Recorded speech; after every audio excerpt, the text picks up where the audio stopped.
Cuando pensamos en cualquier tipo de virtualización, por alguna razón pensamos en ¿qué? Pues en grandes servidores, en empresas de hosting, en grandes empresas, pero pocas veces, por no decir nunca, pensamos en nuestros propios portátiles, ¿verdad?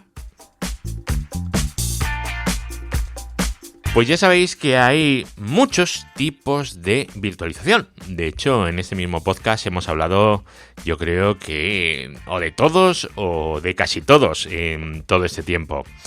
Entre virtualización y para virtualización hay de todo. KVM, VMware, yo que sé, LXC, Docker, ¿verdad? En fin, muchísimas opciones. Y al final, todas estas opciones no son más que soluciones. Y son soluciones que sirven para ayudar a grandes empresas, a pymes o a cualquier tipo de organización. Y por supuesto, usuarios individuales. Bueno, yo soy Eduardo, esto es eduardogollado.com y este es el capítulo número 236. Hoy quiero hablaros del Docker personal, el por qué debemos de tener un Docker instalado en nuestro portátil y, bueno, y cómo gestionarlo, evidentemente, porque instalar algo y luego no gestionarlo, pues no vale para mucho. Pero bueno, si os interesa el tema y os queréis quedar conmigo un ratito, pues ¿qué vamos a hacer? Pues lo de siempre, decirle al señor Estrada que nos dé la intro, así que vamos para allá. Redes, hosting, tecnología, eduardocollado.com. Las personas, o sea, tú, yo, el de la moto, todos, ¿verdad? Podemos requerir el uso de algún tipo de virtualización. Si nos es útil, ¿por qué no podemos usarla como herramienta, verdad? Entonces tenemos que ver cuándo la virtualización puede ser útil, porque la virtualización tampoco es para todo, ¿vale? Es simplemente para aquello que a vosotros os pueda ayudar a hacer alguna tarea, alguna función, hacer algo, ¿verdad? Bueno, pues veréis, la virtualización personal, o sea, lo que tenemos en nuestro portátil, en nuestro PC, es mucho más que VirtualBox. VirtualBox es, de hecho, la herramienta de virtualización en PCs, en la personal, yo creo que más utilizada y más conocida. No me baso en nada, ¿vale? Es simplemente una impresión, porque VirtualBox realmente yo creo que todo el mundo sabe qué es y instalarlo pues es muy fácil. Lo que pasa es que VirtualBox pues no es una herramienta de virtualización ligera, no lo es. En VirtualBox instalamos el hipervisor, que es el software de VirtualBox, y si queremos instalar algo que funcione sobre una Debian, por ejemplo, pues nos tenemos que bajar la ISO de Debian, instalar toda la distribución, todo el Linux, luego todo el software, tal, ¡puff! Es bastante enfarragoso. Mientras que, por otro lado, tenemos a Docker, que es una herramienta maravillosa y muy ligerita, que nos va a permitir virtualizar contenedores, ¿vale? Lo que se llama contenedores. Y esto nos lo permite hacer básicamente en cualquier sitio. Por supuesto, en nuestro portátil también, que para eso está. ¿Para qué uso yo Docker? Bueno, pues evidentemente cada caso y cada persona es un mundo. Y cada uno pues usa las herramientas que dispone pues de manera diferente, en función de lo que necesita, eso está claro. En mi caso, yo como Eduardo, para realizar mi trabajo necesito pues bueno, una serie de herramientas instaladas en el ordenador que uso, en mi portátil en este caso. Y la verdad es que cada vez que tengo que reinstalarlo, pues tardo un ratillo en preparar todo mi entorno, porque tiene muchas cosas. Entonces, una forma de dejarlo todo preparado, pues es o con Ansible, haciendo una instalación completa, tal, o con Ansible en VirtualBox también, claro que sí. Si utilizara VirtualBox, pues tendría que instalar una distribución de Linux y luego con Ansible hacer toda la instalación de todo lo que necesite. Si lo quiero utilizar directamente en mi PC sin ningún tipo de virtualización, debería hacer exactamente lo mismo, tirar de Ansible, instalarlo o hacerlo todo a mano, ¿vale? Eso es un poco rollo, ¿vale? Es un poquito rollo. Y luego además tiene problemas, que son las... pues que a lo mejor tienes que instalar una versión específica de un software para hacer algo concreto. A mí, por ejemplo, me pasa. Entonces, pues bueno, yo prefiero tenerlo en una maquinita aparte, en un contenedor. Lo llevo no porque el contenedor sea mejor o no mejor, sino porque en mi caso, para lo que yo necesito, el contenedor me sirve y es mucho más ligero que cualquier otra cosa. Más ligero imposible. Veréis, en mi caso, lo único que necesito es un ThinkWorks Station y algunos paquetitos más, por supuesto, con sus configuraciones, que eso es otra historia, y con todas las versiones específicas de lo que tiene que ser. Y lo que no quiero es que se me pueda actualizar el portátil y que por alguna razón haya algún software que requiera una versión diferente de lo que yo tengo instalado, lo actualice y se me rompa la herramienta de trabajo. Eso no lo quiero. Entonces, pues la forma óptima para mí para trabajar es mediante Docker. Pero claro, si vais al repositorio de Docker, al hub.docker.com, pues es muy difícil que encontréis la máquina que necesita Eduardo para trabajar, ¿verdad? Es complicado. Entonces, ¿qué pasa? Pues que esa máquina nos la tenemos que construir. Tenemos que construir nosotros ese conjunto de software específico que nos hace falta a nosotros. Ese que a nosotros nos va a dar la vida. ¿Y eso cómo lo vamos a hacer? Bueno, pues la opción más fácil y más sencilla que nos ofrece Docker, o por lo menos la más sencilla que yo conozco, es creando un fichero de texto. Un fichero que se llama Dockerfile. Es un ficherito en el que tú le dices qué tiene que hacer con la imagen base. Le dices, la imagen base va a ser un Debian 10, por ejemplo, y vas a instalar esto y esto, vas a modificarme este fichero, vas a crear estos usuarios, vas a hacer esto y esto. Vale, la idea es más o menos la misma que en Ansible, ¿vale? Que tú le dices los pasos que tiene que seguir para realizar una instalación, ¿vale? Es así, conceptualmente es algo parecido.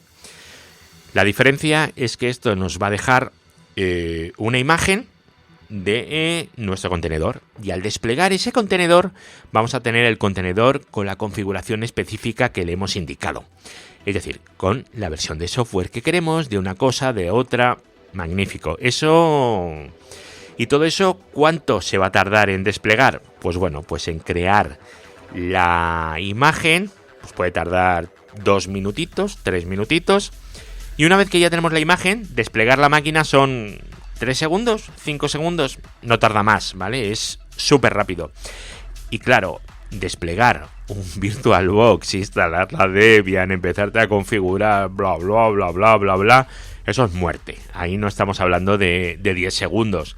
Estamos hablando de, pues a lo mejor tardas una horita y media en tenerlo todo, entre que haces una cosa, que haces otra, que te bajas la ISO, en fin, entre que haces todo eso, pues el tiempo se va yendo.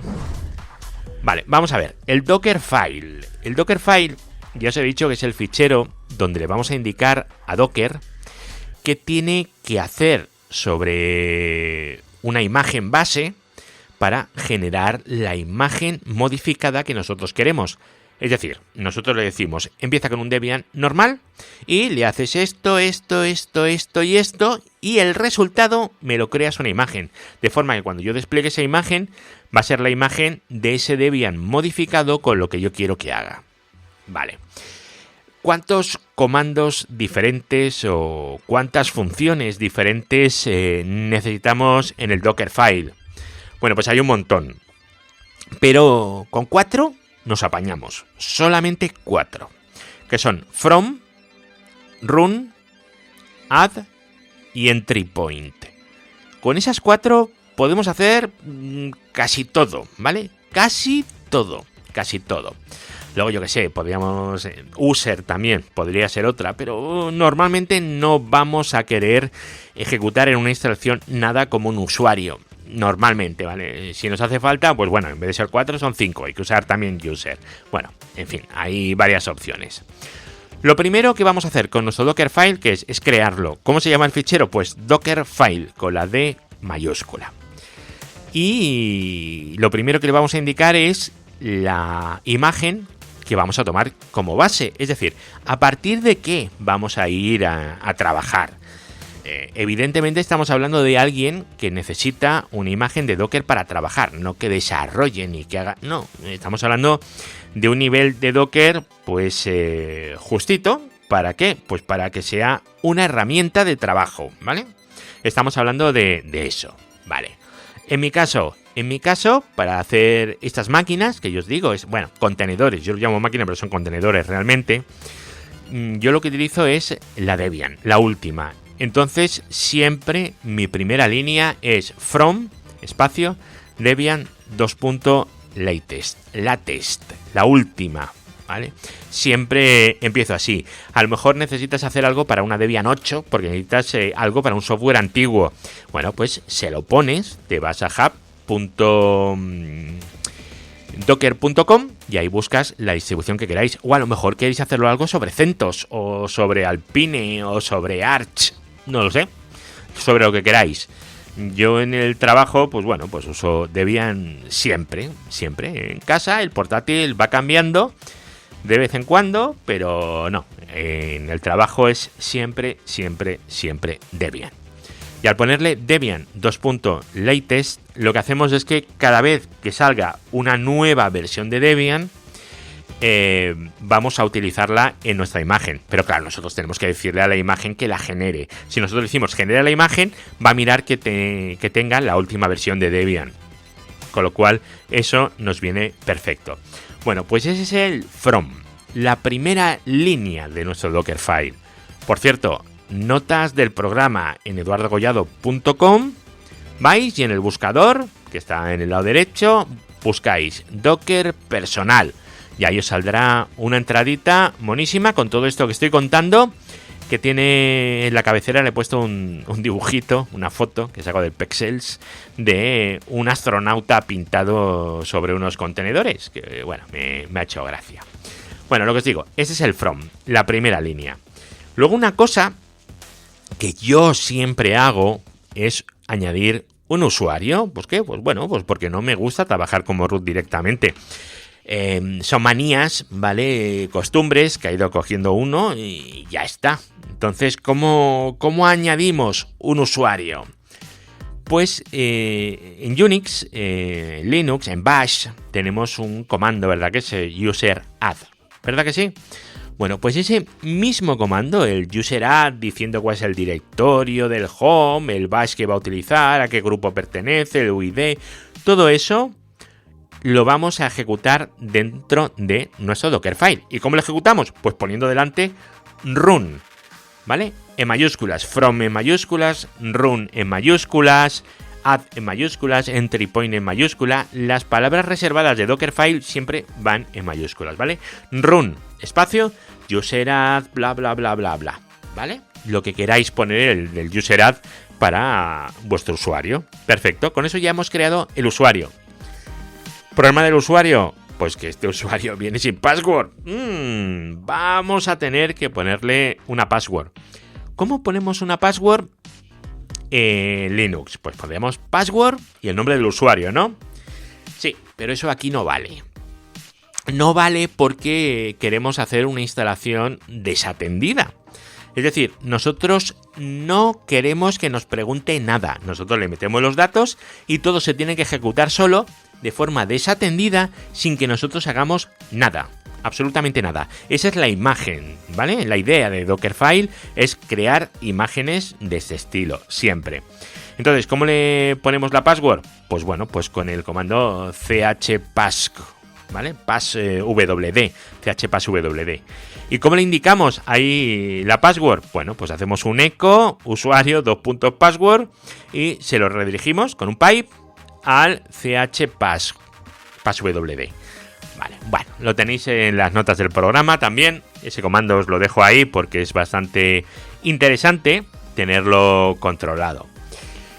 ¿Qué más? ¿Qué más? Pues mirad, hay una cosa que a mí me parece que es muy interesante, que es tener los repositorios del país donde viváis. Evidentemente, yo creo que siempre os va a ir mucho más rápido los repositorios del país donde vivís que no a los repositorios estándar de Debian. Siempre va a ser mejor. En mi caso, ¿qué hago? En mi caso, lo que hago es cambiar los repositorios, el etc apt sources.list, y vamos a cambiar dev.debian.tal no sé qué por ftp.es.debian tracatra, ¿verdad? Vamos a hacer eso. ¿Cómo lo hacemos? ¿Qué comando en bash nos ayuda para cambiar una cadena? Sed. Es sed. El comando es sed.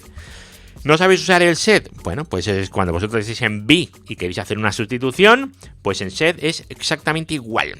Igual, ¿vale? Luego recordad que es sed-i. Si no ponéis el -i, lo tenéis que redirigir a un fichero y luego a otro, y es un poquito rollo, ¿vale?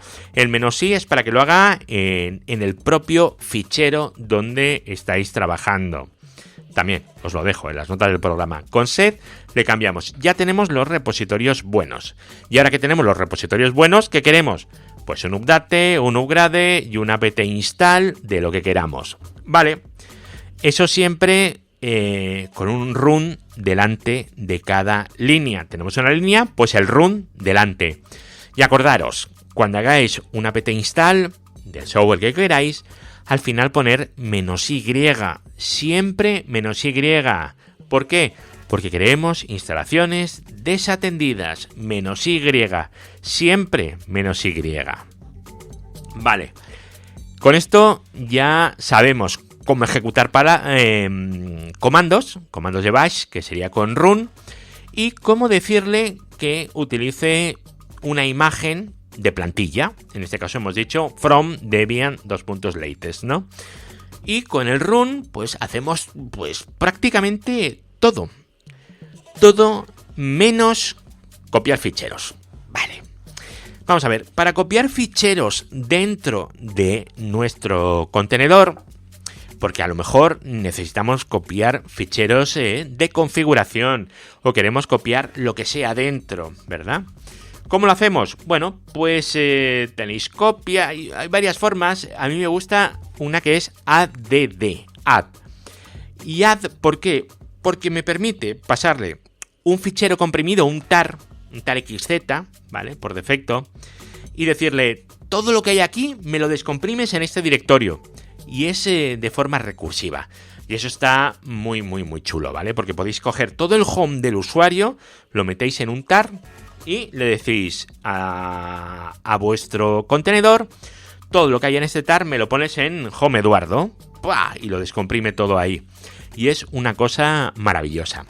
¿Cuál es la sintaxis de esta línea? Pues add, eso está claro, y luego el nombre del fichero comprimido. Este fichero tiene que estar en el mismo directorio que Dockerfile. Yo siempre lo dejo ahí, ¿vale? Lo dejáis ahí y ponéis add, el fichero .tar.xz y luego el path dentro de vuestro contenedor. Si por ejemplo tenéis el .bashrc, el .configure / lo que sea y todo eso lo habéis metido dentro de un tar, le pondréis add, luego el tar, espacio, /home /Eduardo, en mi caso, /. Y entonces, ¿qué pasará? Pues que lo va a descomprimir en ese directorio, porque por defecto add lo que hace es descomprimir un tar y lo va a hacer en el directorio que le indiquéis. Esto ya os digo, es súper útil, muy útil. Y luego hay una cosa más que yo utilizo, que es el comando el entry point. ¿Por qué? Pues porque yo tengo la manía de levantar un servidor de SSH en estos contenedores. ¿Por qué levanto un contenedor de SSH? Si no hace falta, ¿no? Bueno, pues porque si yo entro con una touch, por ejemplo, en mi máquina virtual y necesito tener 5 sesiones en paralelo, tengo una y estoy viendo lo mismo en las 5 pantallas. Y a mí no me gusta mucho. Me gusta más tratar como máquinas externas, como si fuera SSH. Entonces, bueno, pues con el comando entry point, la última línea siempre es esta. Entry point, le digo service SSH start and, ¿vale? 2 ands para que ejecute después bash. Y ya está. Y con eso ya tendríamos terminada nuestra imagen. Ahora, ¿cómo se despliega esa imagen? Bueno, pues desplegarla es simplemente en el directorio donde está Dockerfile, ponéis docker, espacio, build, espacio, -t, t de Teruel, ¿vale? Espacio, el nombre de la imagen, el que vosotros le queráis dar, ¿vale? Este nombre es el que vosotros queráis. Y luego punto, porque está el Dockerfile, está en ese mismo directorio. Y os va a generar una imagen que ya vais a ver vosotros desde Docker. No vais a tener que hacer absolutamente nada más para verlo desde Docker. Vale, ahora ya tenemos la imagen que la hemos creado. Hemos hecho lo más difícil, con mucha diferencia, que es crear el Dockerfile y crear la imagen. Esta imagen la podemos utilizar ahora en cualquier ordenador. La cogemos esa imagen, nos la llevamos y funciona siempre. Y tantas veces como queramos. Es una cosa maravillosa. Pero tenemos una imagen y todavía no tenemos un contenedor. ¿Cómo desplegamos el contenedor?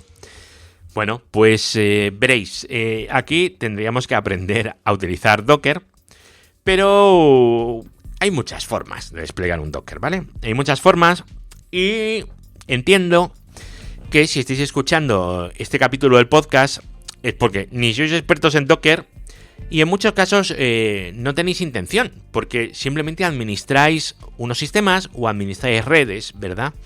Y no necesitáis ser expertos en Docker. Y eso os pasa, vamos, a mí me ocurre, yo no lo necesito. Sé manejarme un poco con Docker, pero para hacer cosas como esto sí que lo sabría hacer, claro que sí, pero a veces no lo necesitamos. Y lo que sí que necesitamos es una herramienta que nos ayude a trabajar con Docker. Esa herramienta, la que yo siempre recomiendo, es Portainer. Portainer es un GUI un Graphical User Interface, un interfaz gráfico para Docker que tiene una interfaz web muy facilito, muy intuitivo y que funciona muy bien.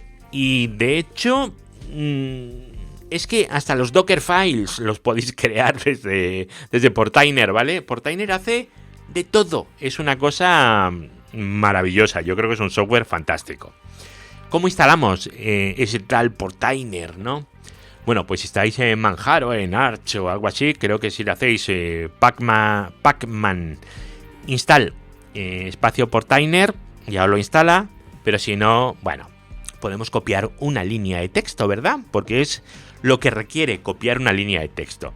Si vais a portainer.io/installation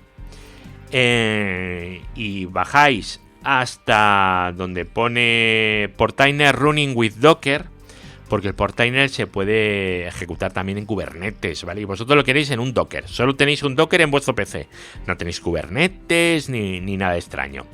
Vale, pues simplemente bajáis un poquitito y tenéis ahí cómo instalarlo en Windows o en Linux, también en un Swarm en un cluster Swarm, en fin, pero lo normal es que queréis instalarlo o en Windows o en Linux, ya está.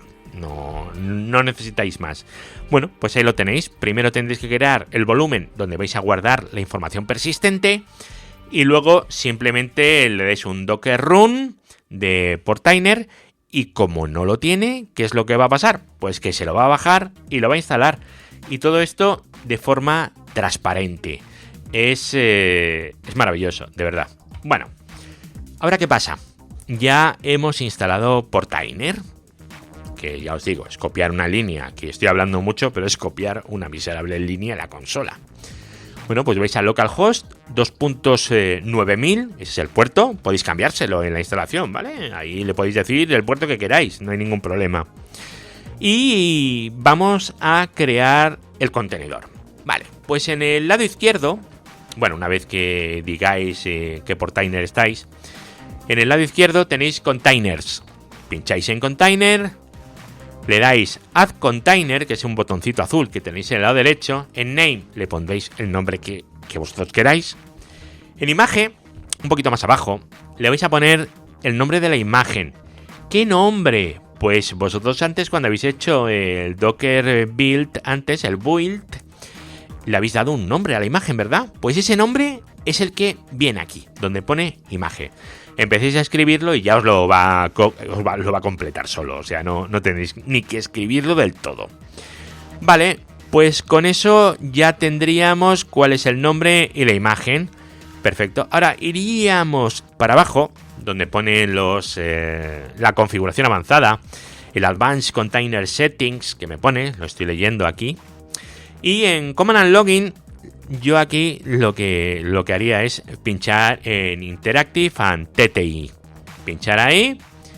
Luego en volúmenes nada, porque esta máquina no va a utilizar nada. Y luego en Network. En Network, bueno, por defecto os viene un bridge, perfecto. Es que vuestro PC hace un NAT, magnífico. Hostname. Si no le ponéis un hostname, ¿qué va a pasar? Pues que la máquina virtual se va a llamar de una forma aleatoria, con muchísimos números. Y si tenéis varias máquinas, pues al final no vais a saber en qué máquina estáis. ¿Por qué? Pues porque las consolas todas van a ser root, arroba y un montón de números. Entonces yo os recomiendo usar el hostname.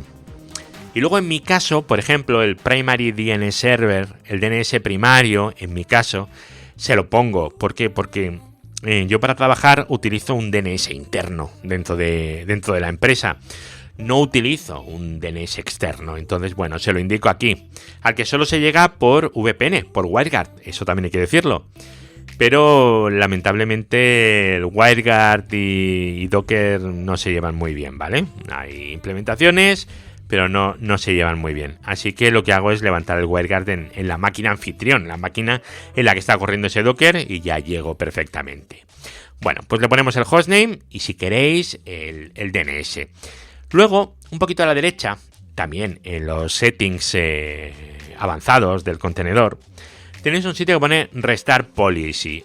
Esto es, fíjate que es importante, ¿vale? Porque aquí en Restart Policy le podéis decir o nunca, always, on failure o unless stop. Es decir, nosotros queremos que siempre arranque esa máquina virtual, ese contenedor. Pues si utilizáis para trabajar como yo todos los días, vosotros lo que queréis es que arranque siempre. Ya está, que arranque siempre. Bueno, pues le decís always o unless stop. Es decir, arranca siempre a no ser que yo te haya parado a mano. Bueno, pues yo ahí le pongo arrancar siempre y ya está, o unless stop, dependiendo. Ahora mismo lo tengo en unless stop, estoy viendo. Pero bueno, donde queráis. Y luego, ¿qué más le podéis dar? Bueno, en Runtime and Resources podéis limitar la memoria, la CPU, pero vamos, que si es vuestro PC y es con lo que vosotros trabajáis, yo creo que no os va a hacer falta limitarlo. Bueno, pues una vez que hemos hecho estos pasos, que aunque parezca mucho, porque hablo mucho, creedme que son 2 minutos, ¿eh? Es súper rápido. Pinchamos, justo encima hay un botón que pone Deploy the Container. Pues le dais al deploy de container y ¡pa! Y en unos segunditos ya tenéis vuestro contenedor. Si vais a containers, pues ahí lo tenéis. Se llame como se llame. Entonces podéis entrar aquí directamente a una consola, que tenéis un iconito que es un mayor que y un underscore. Si pincháis ahí, os abrirá la consola. Ahí podéis ver la IP o podéis trabajar incluso desde aquí, desde la web. Lo que sea más cómodo, ¿vale? A mí, ya os digo, me gusta más lanzar un SSH y trabajar ahí. Porque a veces hay veces en las que trabajo con 5 o 6 consolas a la vez. Entonces, pues me abro 5 sesiones SSH contra mi contenedor y desde mi contenedor abro las sesiones SSH contra donde sea. Utilizo el contenedor realmente como máquina de salto. Y a mí me resulta súper cómodo. y es muy, muy, muy práctico y además, ¿dónde lo tenemos? En nuestra propia máquina. Redes, hosting, tecnología, eduardocollado.com. Bueno, pues la idea del capítulo de hoy era simplemente mostraros que Docker es tan buena opción como cualquier otra para que podáis correr todas esas máquinas auxiliares, o por lo menos algunas, que necesitéis para vuestro trabajo. Yo lo uso, si no lo usara no lo podría recomendar así de alegremente. Y es muy ligero, funciona muy bien y es muy, muy, muy cómodo. Y si se os hace un poco cuesta arriba el gestionar el Docker, pues instalaros Portainer, de verdad. Es un software que es súper sencillito, es gratis, te lo bajas, lo instalas y funciona de maravilla. Podéis gestionar la red, los volúmenes, las imágenes, todo. Incluso, pues podéis generar aquí los Docker files. Realmente en Portainer podéis hacerlo absolutamente todo. Yo llevo usando Portainer ya un montón de años y la verdad es que funciona muy, muy, muy, muy, muy bien. Bueno, pues hasta aquí, ya os digo, el programa de hoy. Ya sabéis que os podéis suscribir en eduardocollado.com. Ahí tenéis los botoncitos para suscribiros. En cualquier podcatcher copiáis la URL del feed. Y ahí tenéis también los grupitos de Telegram y todo esto. Así que nada, amigos, muchísimas gracias y nos volvemos a oír en el próximo capítulo. Y recordad que la virtualización en el PC es mucho, mucho, pero muchísimo más de lo que nos puede ofrecer VirtualBox, que no está mal, pero no es siempre lo que necesitamos. Quien dice VirtualBox dice VMware o dice cualquier otra cosa, ¿vale? Bueno, amigos, nos oímos en el siguiente capítulo. Venga, hasta luego. Chao.